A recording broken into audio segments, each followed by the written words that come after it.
If you love having birds at your feeder, I've got something for you that might just blow your mind. It turns out what works in the winter, it could actually be failing our songbirds in the summer. So let's get into it and figure out what our feather friends really need to make it through the hottest time of year. So let me ask you a question. How do you help birds in the summer? I'm guessing for a lot of us, the first thought is, well, I keep the feeder full, of course. And that's great. But it's not the whole story. It's not even close, actually. Yeah, because if your entire summer plan is just about seed, you're missing the real story. You're missing what birds are desperately searching for during their busiest, most demanding season. It's time we totally rethink what summer bird care is all about. All right, so let's start here. For birds, summer isn't just winter with the heat turned up. No way. It's a whole different ballgame. This is baby season. It's a time of nonstop, intense activity, and that means their nutritional needs are completely different when they're trying to raise a family. Just take a look at this breakdown. In the winter, yeah, high-calorie seeds are lifesavers. They're like little energy bars that help birds pack on the fat to stay warm. But in the summer, whoa, the script flips completely. It's all about protein. Protein-rich insects, to be exact. That's the stuff that fuels the incredible, explosive growth of baby birds. Seeds they just don't have what it takes for the little one. And that right there, that need for insects, leads us to what I call the 9,000 caterpillar problem.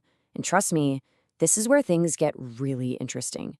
What you're about to hear is going to completely change how you look at your own backyard. Forever. Okay, get ready for this. The sheer scale of this is just mind-boggling. Research shows that a whopping 96%, let that sink in, 96, of songbird species feed their young insects, not seeds, insects. The takeaway here is so simple and so important.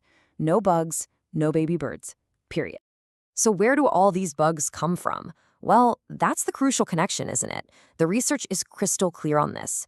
Yards with more native plants had more caterpillars. More caterpillars meant more food for breeding chickadees, and more food meant more baby chickadees surviving.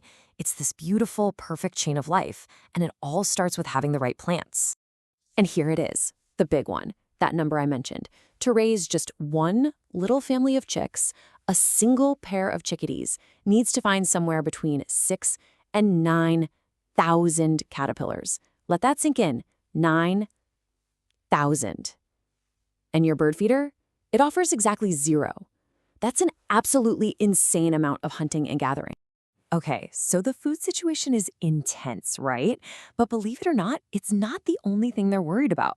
When that summer heat really cranks up, there's something else that becomes an immediate matter of life and death, and that's water. This right here is summer's #1 priority.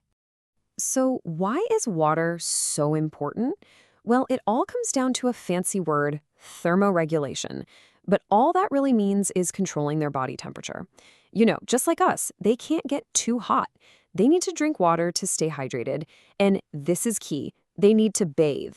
Bathing cools them down, and it's also critical for keeping their feathers in tip-top shape for flying. And listen, the stakes here could not be higher. We're talking life or death. When the temperature soars to 104 degrees Fahrenheit, that's 40 Celsius, a small songbird without water won't survive for more than a few hours. A few hours. It is absolutely that critical. So what can you do? The absolute best thing is to provide the perfect bird bath. And it's actually pretty simple. You just need to remember 4 things. 1, keep it shallow. We're talking a ½ inch to an inch deep max. 2, keep it moving. The sound of dripping water from a little dripper or a fountain, it's like a neon sign for birds. 3, keep it clean. A weekly scrub is super important to stop diseases from spreading. And 4, keep it safe.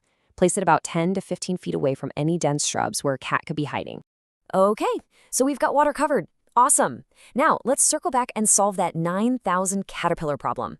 And the solution isn't some fancy new feeder you can buy. No, the solution is to grow your own bird food by planting a living, breathing buffet right in your yard. And the science actually gives us a target to aim for, a kind of magic number, 70%.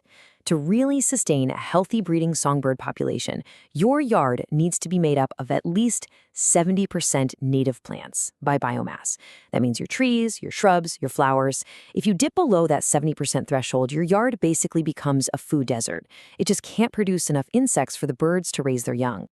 And if you're wondering why that word native is so important, just look at this chart. It tells the whole story. A single native oak tree, it can be a home and a food source for over 500 species of caterpillars.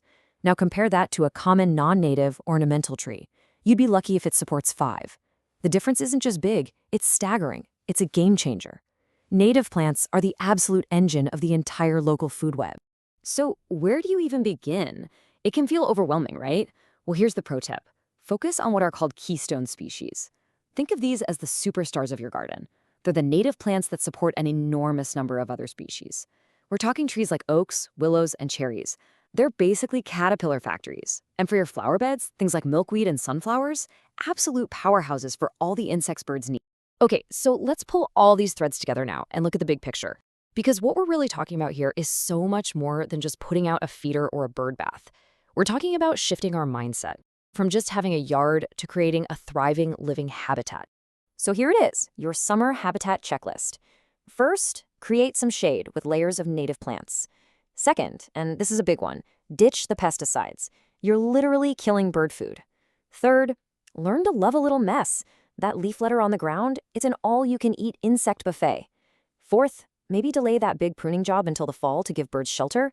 And finally, you might even want to reconsider your summer seed feeders altogether. They can sometimes crowd birds together and help spread disease when they're already stressed. So I'll just leave you with this one final thought. When a mother bird is desperately searching for thousands of caterpillars for her babies and she flies over your property, what does she see? Is your yard a food desert with maybe one little seed dispenser? Or is it a 5-star all-inclusive resort, absolutely brimming with the food, the water, and the shelter she needs to raise her family? The choice, really, is ours to make.